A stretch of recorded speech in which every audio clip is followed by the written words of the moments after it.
Hey everybody, this is Meredith Miller with Inner Integration. Today, the topic I have for you is how to resist when the narcissist hoovers. Now, this could apply to any manipulator. And as you know, narcissists, psychopaths, sociopaths, etc. almost always hoover. Almost always, because it's not always. The more covert they are, the least likely they are to reach out to you, the more likely they are to use proxies, meaning other people, to reach out to you, or some kind of other indirect method to try to get you to reach out to them. Whereas the more overt they are, the more they tend to hoover and right away and the longest. It greatly depends on their current availability of narcissistic supply, whether they're going to hoover you or not. If they have their supply needs met, they don't need to reach out and hoover. So check out the Inner Integration podcast episode on hoovering to get a lot more information on that whole process, what it's about, what it's like, who will do it, how they do it, all of that. Today, I specifically want to give you tips on resisting the hoover when it happens. This was a topic suggested by somebody on one of the social media channels. So by now you know, no contact is the best. If a hoover gets through, say you've blocked them on all channels, the trickier one might be email. Sometimes it's harder to block people on email. Let's say something gets through. You don't want to respond, because any little bit of response is like a tiny hit of narcissistic supply for them, and then they will keep coming back to try to get more. So this is not easy. It's a very difficult process, particularly when you're in the earlier stages of healing. Once the trauma bond has been broken, later in the second stage, it's significantly easier not to fall for the hoover and not to contact them. I have 8 tips for you on resisting the narcissistic hoover. Number 1 is it's best not to even read or open or listen to whatever message arrived to you. That might be a text message, an email, a voicemail, whatever that is. Do not read it if possible. So why do I say if possible? I'm going to give you the other 7 tips on if you did read it or listen to it. But it's really best not to do this, especially if you're in the early stages of healing.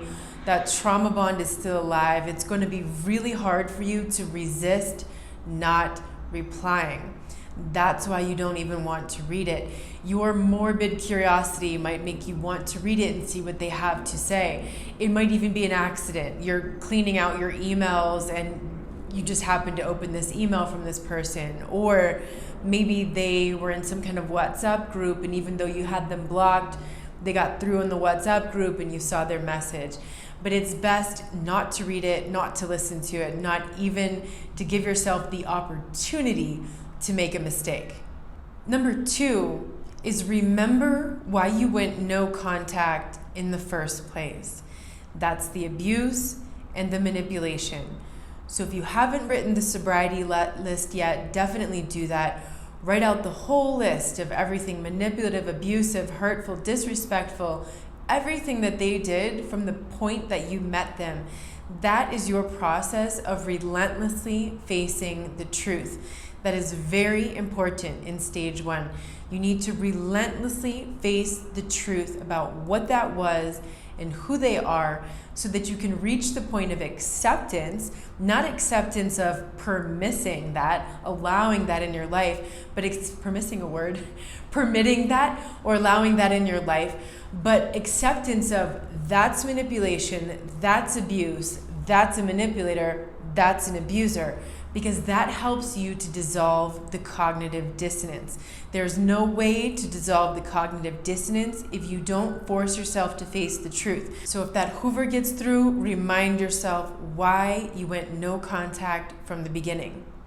Number 3 contains both a prevention strategy and a first aid tactic. The prevention strategy is remind yourself of your self-worth continually. That means the whole period before, and there's never been a hoover, you're reminding yourself of your self-worth. Then in the moment that there is a hoover, you need to immediately stop in that moment and remind yourself that you matter, you are worthy, and you are enough. You don't deserve someone who ghosts you, disappears on you, disrespects you, cheats, lies, avoids important topics, claims zero self-responsibility for their actions, flips everything around and blame shifts you. You deserve so much better than that. Number 4 is own your reality. Do not let them confuse you or make you doubt or doubt your perceptions of reality or what really happened. That is a major danger of reading the Hoover attempt from this abusive and manipulative person, because they're always going to try to spin reality in a different way to confuse you into talking to them and entering into that negotiation and getting caught into that abuse cycle yet again. Number 5, don't get caught into the sucralose sweet. So this is the fake sweetness. This is the fake sweetener that's actually a neurotoxin. This is when they tell you sweet things. Now remember, the hoovering isn't always sweet, but it often starts that way. Those sweet things might say things like, I miss you, I'm remembering that time we blah, blah, blah, I'm remembering this thing about our relationship, thinking of you, or even, I'm so sorry. So anytime you hear these kinds of things, remember that is a fake sweetness. Do not get sucked into that. That is actually very toxic. Number 6 is notice the lack of self-responsibility. Notice how they show up like nothing ever happened. Notice how they're still not owning anything. Notice how maybe they give you a faux apology. Those are the covert types that tend to do that. They might even say things like, I'm so sorry for how I hurt you. And on the surface, that might sound genuine and it might sound like an apology, but if you really look at that and dissect it, what you find is it's nothing. They're not owning anything. They're not sorry for anything.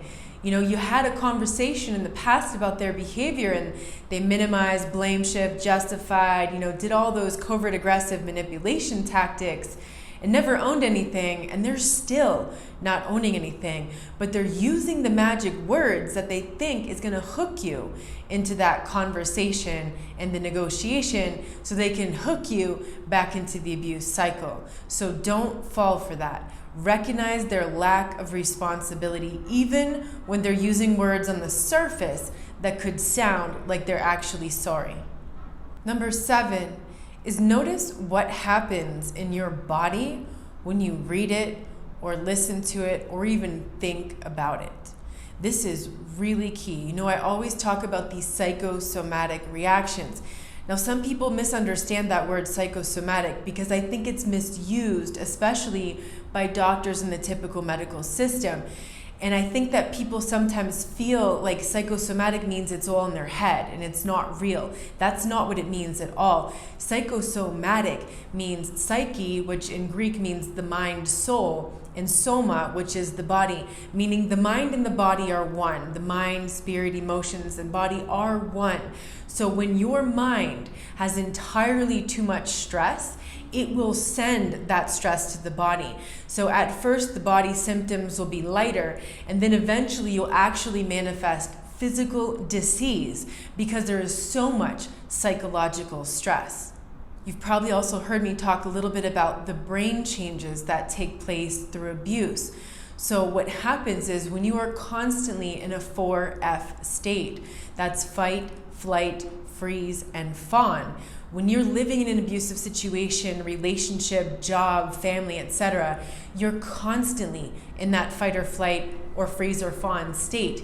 So what happens is the autonomic nervous system. The autonomic nervous system is the parasympathetic, the sympathetic, and the enteric. So the sympathetic aspect of the autonomic nervous system controls the fight or flight response. The other part, which is the parasympathetic, is what they call rest and digest. So you're either in one or the other. Therefore, when you are constantly triggered into that 4F state of stress, you're not resting and your body is not digesting properly. You're going to notice digestive issues when you've been under a lot of stress, especially over a period of time.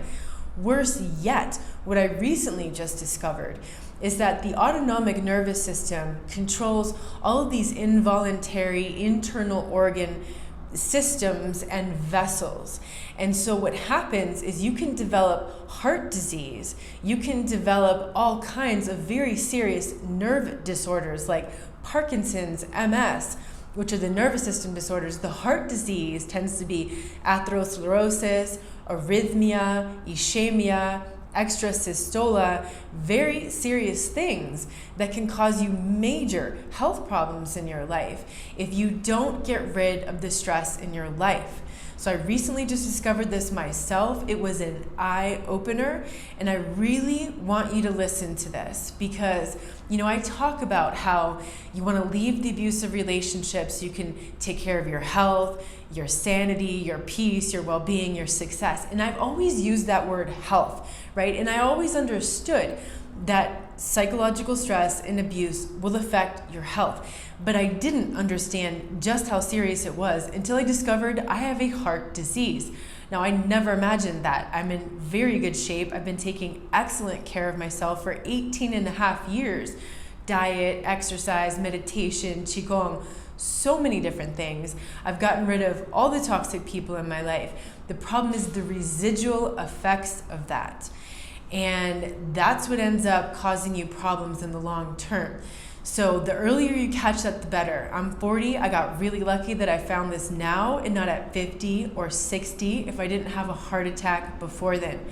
So, when you get those panic attacks and you feel like pain or crushing sense in your heart or this like weird heart fluttering thing going on, that might not just be panic attacks.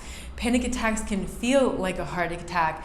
But I think what happens is that over decades of years of going through that emotional stress on your heart develops things like arrhythmia and ischemia. Ischemia is when you're not getting proper blood supply to your heart, to your brain, to the rest of your body. Your circulation is going bad. Arrhythmia is that weird fluttering that's happening.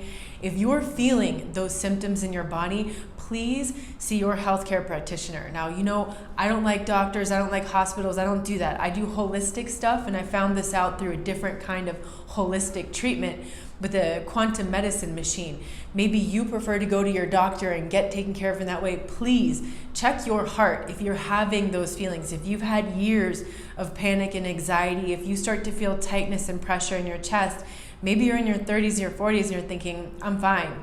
And maybe you look fine on the surface, but please check that out. Please value your health and listen to your body, because the moment that hoover comes and you're listening to your body instead of running away with your mind, and you're noticing that your heart is doing that fluttering thing and your chest just got really tight and you feel like you have all this pressure in your chest and your throat is closing and you feel your heartbeat beating in your neck because the proper blood supply is not getting to your brain, that's not a good sign. That's telling you just how dangerous that person is for your life. So if you're still one of those people who's got that person in your life, whether it's a family member, a spouse, a partner, whoever that is, and you're still justifying to yourself, well, they're family, well, I can't get rid of them. Do you really want to maintain that relationship at the expense of your life? Ask yourself that question, because that's reality. And finally, number 8 is laugh at the hoover attempt, because when we laugh at things, we make it lighter, we release some of the stress in our heart. So anytime you get a hoover from someone, laugh at that and realize the only thing it means is that that person is desperate for narcissistic supply. That's it. That's all. They are desperate to provoke an emotional reaction in you, whether it's positive or negative, to suck you back into a conversation, to get you into negotiation, to do the Darvo thing. If you don't know what that is, check out my video on Darvo, D-A-R-V-O. They're going to do whatever they have to do to get you back into that abuse cycle. So laugh at it and recognize that all that means is that they're desperate and their supply sources dried up. Also, I am so excited to announce that the Mental Ninja Mastery is launching next weekend on February 23rd. This is our monthly group coaching program where you learn how to own your reality and thrive. You're going to learn mental ninja tactics so that you can become a black belt in reprogramming your mind and thriving in your life. It is a monthly vaccine against narcissistic abuse to help you banish the inner critic in your mind and to create an ally out of your mind. So it's less about the external and recognizing the red flags in the external. It is mostly about the internal shifts that need to take place so that you never get sucked into another manipulator again, and so that you can grow to the next level and live the life that you dream of. So if you're already over that first threshold from the first stage, the victim stage, into the second stage, you're a survivor, you're empowered. But if you're feeling like you're frustrated and struggling with the plateaus that can take place in stage 2, and you are dreaming about thriving, this is the program for you. So this group training teaches you how to become a mental ninja black belt. It's going to contain a live stream once a month where I'm presenting information, I'm giving you actual tactics that you can put into place immediately in your life to create change. That's going to be followed by a Q&A session with me. You're also going to get access to a special, exclusive, private community on my website. So it's not on Facebook, it's not anywhere that the public can see. And for those of you who don't like to use social media, it's going to be through my website. Kajabi just enabled this new community option for us to use. I didn't know that was an option before. So that's going to take place on the website. You'll be able to share information to encourage each other in your growth, because something magical happens when you contribute something to someone else that shifts something for them, that really moves the needle, that helps them in some way, that helps you heal in a massive way as well. There's also going to be an option to upgrade to the VIP level if you want to have one-on-one personal time with me every month. As you know, I'm no longer doing one-on-one sessions to the public. I'm only finishing up the sessions with people who already purchased packages before the end of 2018. So this VIP option will give you that opportunity to talk to me. For the first 5 people are going to receive a massive discount. You can lock in that discount for life as long as you want to be a member of this program. I can't promise that's still going to be available because I am offering that to my email list first. By the time this video comes up, I'm not sure if that's still going to be available. The opportunity to talk to me is that massive, massive discount for the first 5 people only. So no worries if you can't attend a session live, because there's always going to be a replay. You're going to get access to that replay in your members area, where you're also going to find the PDF worksheets for every single episodes, including some other things I'm going to throw in there, like assessments to help you figure out where you are, to measure your change, and bonuses that I'm going to throw in there. So when you sign up today, you're also going to get a free bonus course, which is called Thrive, Build Your Dream and Live Your Purpose. This has never been available to the public except for 5 people had access to these classes. There were 3 recordings, 3 different classes that I did with a mastermind group in the summer of 2017. So only 5 people have ever had access to this. If you are the one who's focusing on your thriving, you really want to get to that stage of thriving, you want to build your dreams, you have dreams, or you feel like you kind of have a dream but you don't really know what it is yet, or you feel like you kind of have a purpose in life but you don't really know what it is yet, or maybe you do kind of have an idea but you just don't know how to implement it yet, this course is going to help you so much in that process. So I'm going to put the link below in the video description if you're interested in the Mental Ninja Mastery program that's starting next weekend. So I hope this video was helpful for you. If you got any value out of this video on resisting the hoovering, I would love to hear from you in the comments. If you have any other suggestions for people on how you resisted the hoover when you heard from your ex-abuser, we'd also love to see that. I'm sending you a big hug.